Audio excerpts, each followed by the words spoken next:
game, and I'm actually interested to see what the win rate of Gragas has been during this tournament. I haven't actually been keeping track, but I feel like it'd be pretty high because there've been so many good Gragas Ultimate big plays by Gragas players that he's had a pretty good win rate thus far. See, I'm going to bring in some personal competitive experience. Every competitive game that I've played as a part of the team Jason Kaplan's Shiny Forehead has Gragas has 100% win rate. So, I'm going off a small sample pool, but I'm going to say Gragas is pretty good. It is. I think it was approximately 4 games. Many of those which we lost, but... Well, they had Gragas. That's why we lost. Of course, indeed. Or it was banned out, so... yeah, that too. Absolutely. So from that sample data, we can confirm Gragas is very good. So taking a look at Eternity, I'm currently on the stream delay, so have they locked anything in? They've locked in Shyvana, which is not surprising. We talked about that in the previous picks and bans phase. Shyvana being left available means Shyvana's probably going to get first picked unless something stronger is available as well. So not too surprising here. Rengar is available should Eternity look to pick that one up. That's a champion that when available tends to be picked, although when available doesn't always rely on the picks and bans phase, as Rengar's seen on the tournament client, a little bit of a restriction to him. However, he is available for this tournament. Yeah, not. There was a couple questions from chat asking why they didn't pick Kassadin, which, if they do pick him up, they can call him Capadin, which would be fantastic. Oh, but it's fairly unlikely. We might see it, considering the Gragas ban. Gragas, of course, does very well against Kassadin, but we'll see what they bust out. But Shyvana first pick is something that we see a lot, especially when she's not being banned out. Yeah, that's one of those things with regards to Kassadin is... The lane opponents he'll go against tend to be fairly consistent meta picks. Orianna Gragas do okay against Kassadin as long as you just don't overextend too much. They can farm out fairly well. However, what has been locked in on the side for Super Team EU Kappa is Annie and Elise. So going along with champions they know quite well already here. Yeah, indeed. And Mundo is also open. We haven't seen a Mundo pickup just yet. And again, Elise and Annie are just very consistent picks. So I probably would expect to see a Mundo here. We could definitely see that from Eternity because Shyvana can just go Dringle, Mundo goes in the top lane and is very solid. You might have to pick something like a Karma to allow them to get into a fight, maybe a Sivir, but a Talisman of Ascension does that regardless. Chad just caught up with the Capadin comment. Outstanding. Oh dear. However, Eternity still deciding on their picks here. They are letting the clock run down fairly low as Strategist finally locks in Leona and Lucian, of course, a double L bot lane. Not quite the triple L of Lowland Lions, but they do have a player that plays Shyvana. So I guess we can kind of call them pseudo Lowland Lions right now. Yeah, we definitely could do that. So right now, it's a little bit of an interesting composition. It doesn't really tell us anything, I think, is the biggest thing. But Leona is not something we see all the time, especially when we have so many other supports like Annie, more of the unconventional supports, and mainly range supports as well. Leona is a very aggressive bot laner, and generally won't be in a 1 versus 2, which is something we can see, but 1v2s hardly ever happen anymore, regardless. Yeah, of course, the changes to turrets gives them extra armor in the early game, and just the changes to game flow as well. A lot of the vision reduction has really impacted the ability to put people in solo lanes against a duo pairing. So there's been a lot of changes that really have just reduced the 2v1 potential, especially with top laners now that just like to sit in lane and farm, like Dr. Mundo, who has been picked up to go up against the Shyvana, and I think that's actually a far better pick to go against the Shyvana than we saw in the previous game, although the roles are reversed here. Yeah, indeed. Shyvana still wins the first couple levels because she outputs more damage and Mundo kills himself using Burning Agony. But as you transition more to like level 6, there still will be a slight advantage to Shyvana, but it gets to the point where it's negligible and Mundo will just trade blows and nothing will really happen. So that is a much more solid top lane. Yeah, Chewed has locked in Jinx as well, so that will go alongside the Annie pickup earlier in the picks and bans phase. Now, Eternity, again, taking quite a bit of time over their remaining 2 picks, and we see Vi hovered over. We've seen the Caitlyn pick in response a couple of times already. So we saw that in game number 1, and I believe it was Eternity picking Vi, and it went well for them. Pair that alongside the Orianna that gets locked in, and that's actually quite a scary engage combo when you pair that with Leona. Yeah, that's huge amounts of dive. You've got Shyvana, Leona, Vi. That is so scary for the back line. So, especially when Jinx is low mobility AD carry, she flame chompers, and it's just like, okay, and then the dragon just jumps over it. And it's very difficult to deal with that late game, especially when the peel is basically Elise at this stage. And Annie is very good at peeling, but is generally your initiation. So we'll have to see exactly what Super Team Kappa pick up here. I have to assume it'll be Kayle. It really is the factor here that will change things. We've talked about it a couple of times already today, and it really, at the beginning of Season 4, we'll be heading into now, the 2014 season for LCS. We're seeing a very similar playstyle to the beginning of Season 3, and if that's an Ahri that gets locked in, that is not what I'd expect, but maybe Exile just doesn't feel quite confident in picking the Kayle from earlier. He did very well with the Kayle, though. It wasn't a terrible pick, and I don't think it's a terrible pick now, because it's against the Vi. It fits the composition pretty well, because they do need peeling for Chewed Up, and Teemo doesn't fulfill that role. Yeah, Teemo does not fulfill that role. Ahri, however, does fulfill a fairly consistent role, does okay against Orianna. I think he's actually one of the more commonly picked champions against Orianna, but Orianna's still going to be able to farm in that lane. It's not something you can shove right. It's not something I'd expect from any champion, really, as Orianna is one of the most consistent farmers in the game. So I guess it's just a playstyle choice. They're looking to really just try and get as many kills on Orianna as possible, but we've seen already Turados has been very consistent even when under pressure. Yeah, and they can absolutely snowball this game, because Elise and the mid lane of Ahri is just a kill combo. There's very little Turados can do if they're, but if Exeter feels more comfortable on Ahri, that would work out way better than, like the perfect pick. Because we are in the loading screen, well, in the delay period, sorry. So we'll be back in a couple of minutes.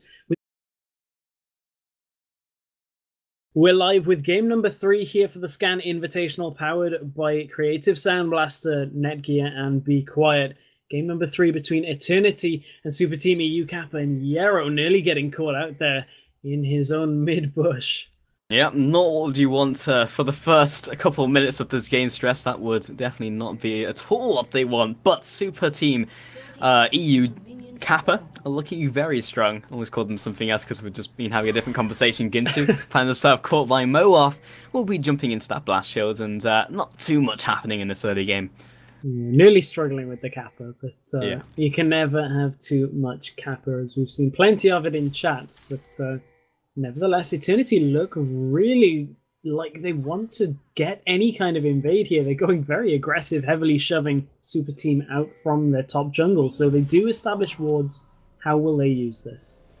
Yeah, it will give them a little bit of early vision, and that's probably all they can hope for. And yeah, indeed, the wards have gone down. So that's basically all they want to do. And early buff invades, unless they're very late, are also then very risky because they are so late, and then are very easily countered because the enemy jungler will just go for your buff, and there is very little you can do about it without going for a lane swap, and you don't lane swap anymore because of the changes to towers. Yeah, that's simply put, that is exactly why that yeah, can't really put that any more eloquently myself, mainly because I'm stumbling over my words already. Indeed. So Ginsu gonna clear out his red buffs.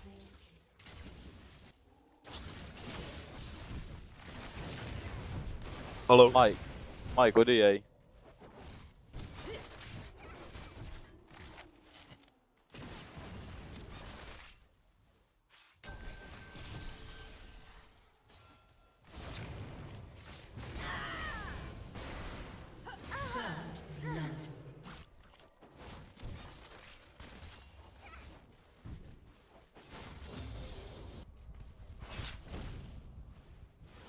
Gank then will retreat back to his jungle. Sorry, I had something. Will be much better with the extra health regen. Yeah, sorry about the little tech issues there, but just one of those things. However, we are back. I believe everything should be good once again. Very aggressive out in that bottom lane from the Super Team EU Kappa bot lane pairing. They've got 16 CS to 5 of Lucian from that early aggression. I wonder whether they can hold that kind of lead as this game goes on. Yeah, and we'll see if they can achieve that goal. So right now it's 1-0, and that first kill going to Vi means that she can be a little more aggressive, because generally Ginsu will completely out-trade him and maybe get the kill into the bottom lane. Nikos will not be able to respond, but in the top lane, Mozilla will not, in fact, drop. So aggression on both sides of the map and no kills.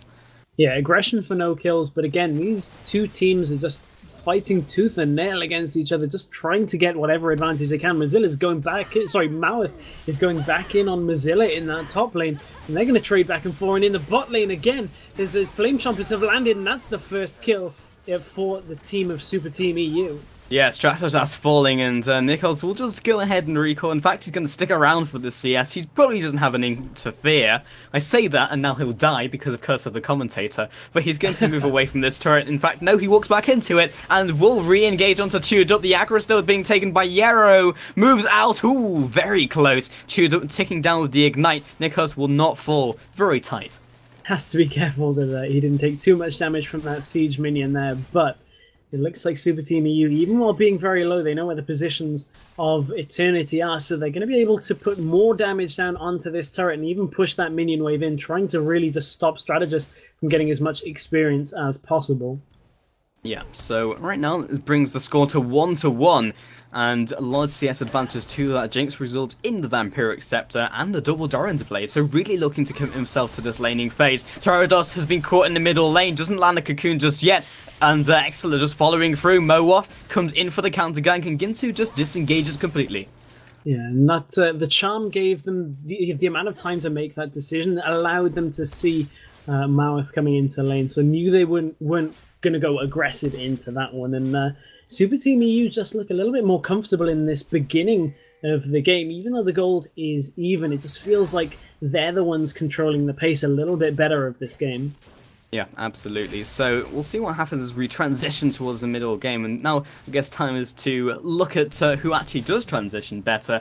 And these are very similar teams in kind of how they operate. There's a lot of diving, especially because of the Leona pickup, the Vi pickup, so there's more engage in that sense. But the disengage from Annie, she's always so good, not only in laning phase, but because of the AoE stun on demand. There's absurd flash into Vault Breaker in the mid lane though. Exeler's dropping so incredibly low, needs one more auto attack. Oh, the clutch charm! They flash forwards, Turtles may well die, resulting in the double kill for the Exeler in the mid lane. Wow, and none of the champions in that engagement were level 6 at the time, and Mozilla might find himself in trouble up in the top lane, gets taken down by Mikey, so that's a little bit back in favor of Eternity, but Dragon now under the control of Super Team, and with none of the champions in that mid lane engagement being level 6, they had no escape available and no way of locking Ahri down before she got the charm off and locked both of them under the turret, landing crazy amounts of damage. Stun lands outside Dragon. This could be another fight. Yeah, they're fighting tooth and nail over this one, 2 versus 3, but maybe they've kept around for a little too long. Nikos is still tanking like a boss. Mowoff is coming in from the top side, should eventually die to Chewed Up, and the rest of the team is looking to reconverge onto Mowoff. Auto attacks come down, but he's actually very tanky. That was a really scrappy fight as well from Super Team. They actually missed the smite, at least didn't quite get the damage, didn't quite finish off the Baron, so had to rely on abilities alone to finish that one off. So could it easily have been stolen by Eternity if they had that snap-second decision-making. And from there, the zap didn't quite land either for Super Team, but they still managed to pick up the Dragon and a kill there. Yeah, so Ahri actually opting towards Grail build, or maybe actually just sitting on the Chalice, and I actually didn't see Athena's Unholy Grail first on Ahri too often. It's generally, you look towards the Oriannas, the Gragas's, but sometimes you'll see a more damage-orientated build from Ahri players. Yeah, it's one of those discussions, again, that I think smart play there to repel up and fall backwards rather than forwards. The smite goes down, I believe Ginsu got that, but maybe it looks like Eternity are trying to get away from this engage. Yeah, Spirit Rush has been used, picks up one. Mozilla will be the person picking that one up. Mowoff also drops, and Exeler picks up one for his ultimate. It feels like a switch got flipped in between game 1 and 2 for Super Team EU when they really found their stride, because they're so comfortable in this series now, and it's not the same team that we saw in game number 1 that were very close with Eternity. They're playing with a lot more confidence and rotating around the map as if it's their own straight from the off. Yeah, and Mozilla and Mikey are still trading off against the top lane, and right now this is actually going down to the wire because the minions are also paying into this. The Dragon Descent will clear out those minions. Mikey are so close to claiming this kill. Burnout popped. He doesn't choose to go underneath the turret. A cleaver at the right moment could have resulted in a kill in return. Yarrow is waiting in that bottom lane. Bush gets stunned in place. No stacking out from Eternity. And I feel this is just deja vu as again Strategas dies to that combination, and it's another kill, literally to no jungler intervention, and again Super Team EU Kappa reclaim another kill. You expect lanes to go even without the presence of a jungler at this level. You shouldn't be dying in that situation. And in the mid lane, here's the jungler presence out of Ginsu. They're looking for the kill onto Torrada. Shockwave forced out. Can they manage to convert this one? Ginsu forced to flash out again. Flashes over the wall to follow. Torrados will fall from that one. You expect there to be no jungler presence, but in the bottom, Maweth has arrived. Yeah, just talking about jungler presence is all over the borders. We're trying to talk about it. So, but yeah, indeed, you expect not for those lanes to die in a 2 versus 2 or 1-on-1. Generally, bot lane you can have more things happening because you have the slightly more random factor of an extra person. But you typically should not be dying 1-on-1 unless you get a 1-for-1 or a 2-for-2 trade. And the thing in that bottom lane engagement was Eternity didn't even stack for the Tibbers. They just Super Team EU picked one and just removed from the map, which is, you know, great calling, great targeting out of Super Team EU. And we mentioned earlier, ChewdUp and Yarrow have played before together, and I believe have been playing a few games recently as well in an Intel Cup. So it's not too surprising that they're finding their groove together once again, and they're really doing a number here on the bottom lane for Eternity. They have a massive lead. Yeah, and that's just all over the board as well, meaning that all these lanes are doing well. Shyvana is, yes, maybe slightly ahead of Mundo, but slightly ahead is really not going to cut it when the rest of the team is honestly crumbling. We're going to look for the counter-gank from Moa, but they expect the bottom lane to be aggressive, but it's more because Lucian is just stepping out of line for an instant. They just have to be a bit careful that they don't drift forward like that, especially when Ginsu is heading down into this bottom lane. They're just T-warding as much as possible, but Ginsu is actually standing right on top of a ward from Eternity. So all Eternity have to do here is play this one carefully. They do have to be wary, though, that the stun is charged up for Yarrow. Yeah, the alternative is to try and bait out the tower dive, but with the tower being this low, another wave and another wave of them just batting down the turret could result in them just diving the turret and winning anyway. So culling, very slow culling, will be killing 2 minions, and that'll be the tower falling. Wow, Exile manages to get the Spirit Rush away and drag Vi into the turret, so nice play there. He uses the last charge to try and land more damage, but that was a really nice play to prevent all of that gank potential coming from Eternity. Yeah, it's kind of the Maokai thing back in Season 2, where it's just like, it could be amazing, it could result you in the fountain. But Torrados is not really in good shape. Excellent, doing huge amounts of damage, which is what you expect in that 1-for-1. Will the Jinx ult be on target? Yes, it will, but not quite enough damage. Can they do enough to just finish off Torrados? The answer is a resounding no, but again, on target. They do get a turret, though, in exchange, and I think they'll be a little more happy with a turret rather than one extra kill, but really, ChewdUp's ultimates have just been pretty spectacular on Jinx so far. Mozilla, Dragon's Descent comes down, one more auto attack, in fact, the Flame Breath will pick up that kill. And Ginsu find themselves Strategas, and they will not be able to follow up, and Excel has just wandered around all the way from the side. Auto attacks come out from Mr. Fishboat, and the Tibbers falls will pick up that kill. And now see if they can catch them in rotation, but it doesn't look like that's going to happen.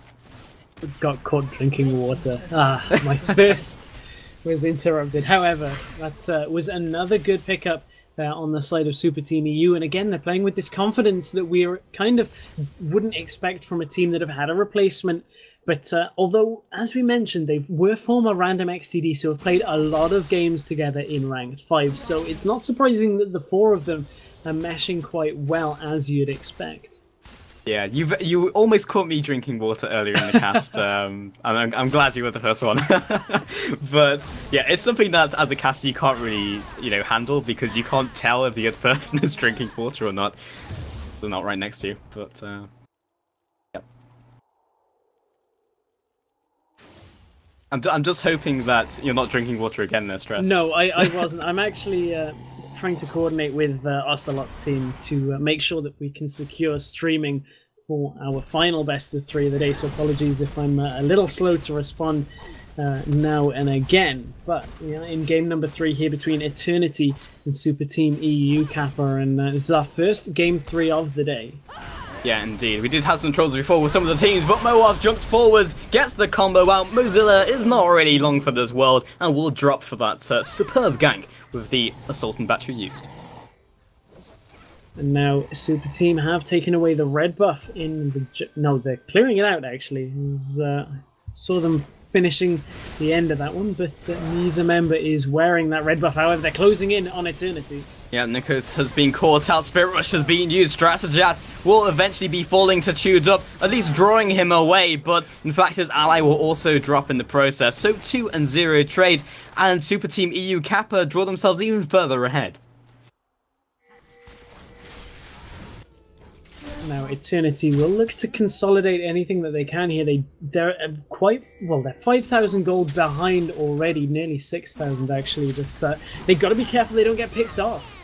Yeah, aggression in the mid lane and indeed the bottom lane with the Super Mega Death Rocket picking up that one. Tyrados did not quite die, but Tibbers is grinding him down, and the Orb of Deception almost taking him out on the second pass.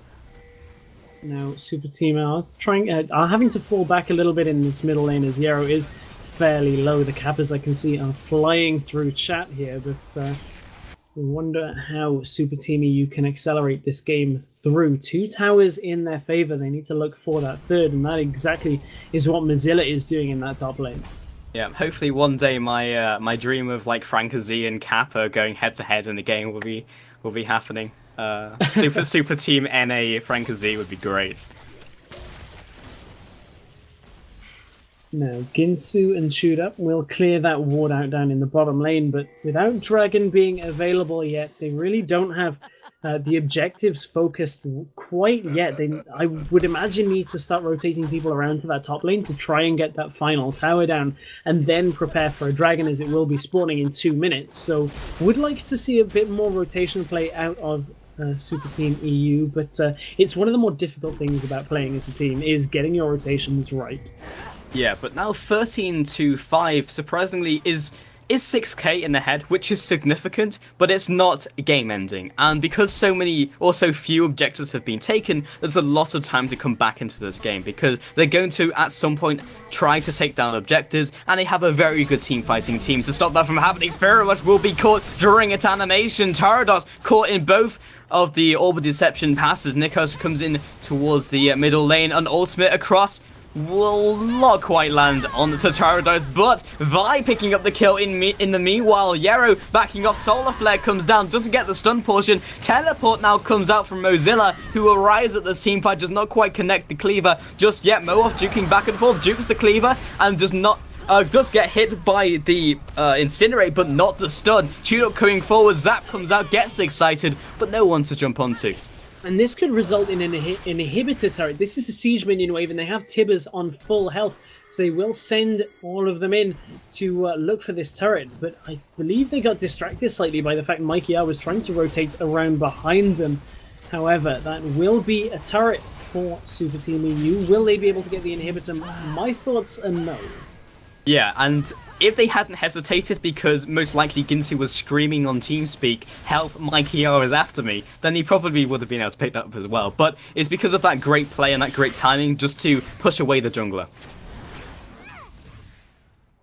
Now, Dragon is going to be up in 10 seconds. Will they be able to take advantage of that? It looks like they might not actually realize the timer, because they are recalling. I know Ginsu is fairly low here, but it just doesn't look like either team is all that prepared to contest that Dragon. It has now spawned and will remain for a little while longer.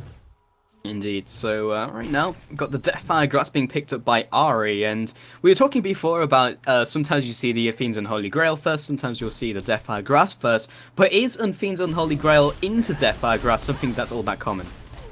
I mean, not that common at all to go one into the other. Normally you'll see one followed up by, for instance, a Zhonya's, but up in the top lane, Mozilla is in trouble. Yeah, and this is something that is very common because Mozilla will most likely be falling again with the Vault Breaker landing. They should be able to secure this kill. The ultimate has worn off, and one good Vault Breaker will pick up that kill.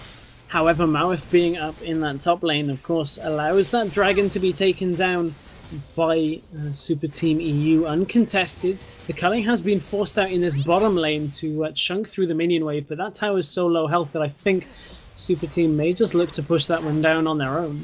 Yeah, this is probably the only thing they have to be concerned about, and that's Mike ER, because he's 3-0-1, having a blinder of a game, and Solar Flare lands onto Ginsu, does not get the stun portion, will be able to repel up and move on to Nikos before he gets the kill in return. Chewed Up turns around for a split second, Blade of the Rune Queen comes out to try and lock him down, and finally the shockwave has dropped onto one player. Tibbers comes in, 4 versus 5, Shutdown comes down, 1-for-1 trade. Maweth gets tagged by Zap. Here's the next kill. Torados's command protect is not going to be enough to keep him alive, and the 3-man push will continue.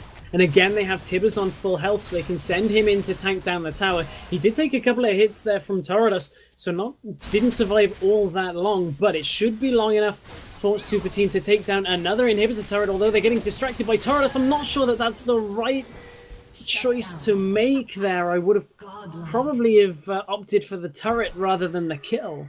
Yeah, it definitely wasn't, because the tower didn't die and he also died in return. So 17-9, they are still ahead, 10k ahead in fact, and 4 objectives in forms of those turrets and indeed those dragons. But with the bottom tower not falling, it hasn't exposed the inhibitor. Plus inhibitors now, inhibitor towers I should say, actually regenerate HP. So unless they make another play at some point in the next kind of minute or so, it will start to get to a point where they can't force a fight and also kill the turret instantly.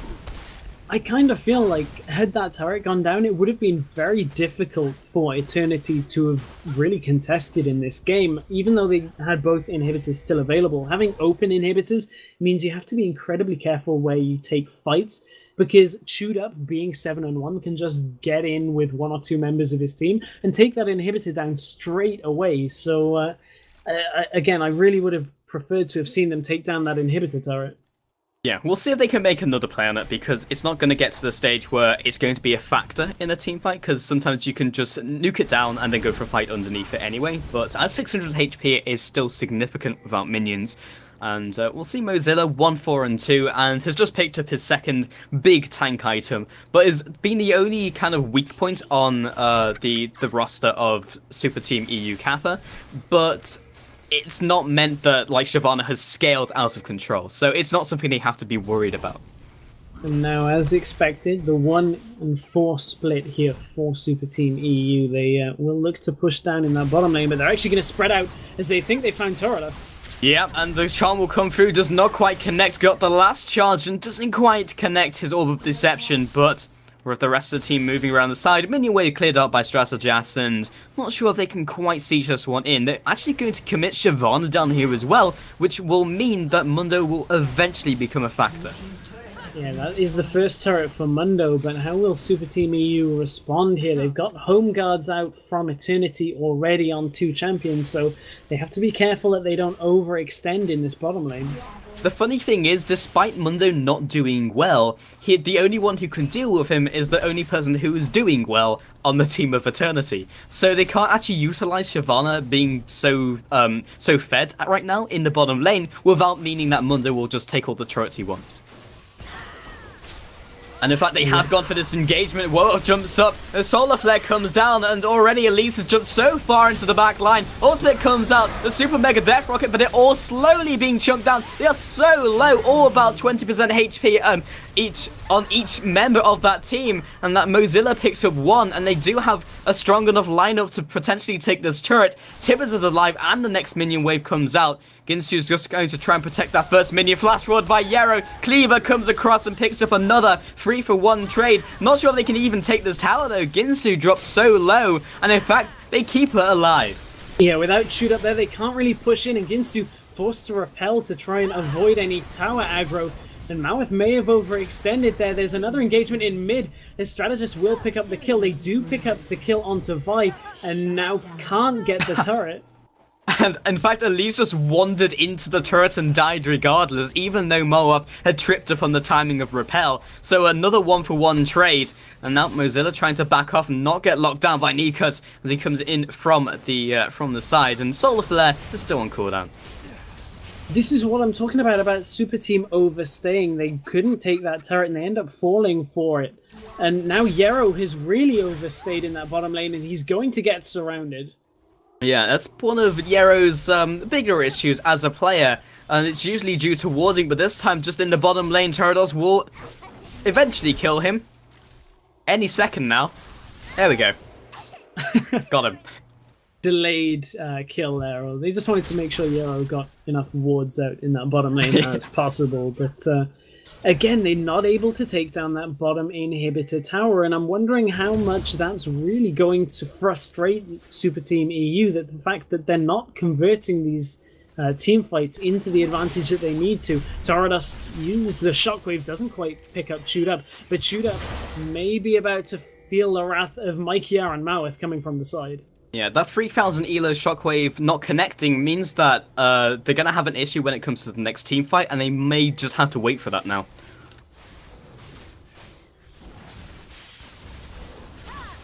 So that will be the team of EU Kaplan moving on to the Dragon and picking up another objective and see if they can rotate to something else. A ping comes down onto the Vision Ward at the Baron, I should say, if I can get my words out properly. And Baron is still an objective that has not really been contested yet.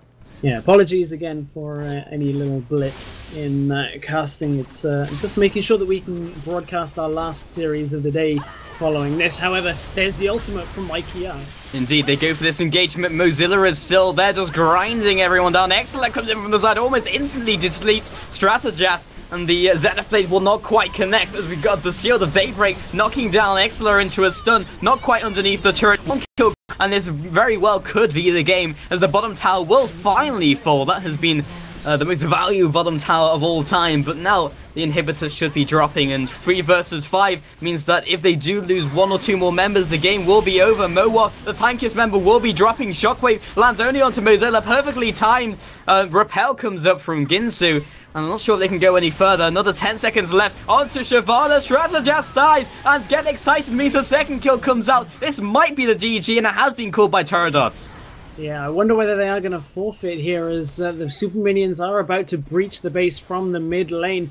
They just need to shove those through, but they're tanking up turret shots, and I don't know whether that's the best idea when the minions aren't there. Can't get away from that Leona, but you can definitely kill her. Mykiar is the only one here, and he has itemized inefficiently in terms of more damage over defensiveness, meaning he dies very quickly. The Nexus turret falls, the second Nexus turret falls, and we'll see how much Moab can do about it. 4 versus 1. Ginsu is just looking to kill the Nexus at this stage. In fact, Moaf will die again in his base, and the Nexus will be falling. And that means Super Team EU Kappa have taken this best of 3 series 2 games to 1. As I believe we're going to try and prepare to go quickly into our last best of 3 of the day. So stick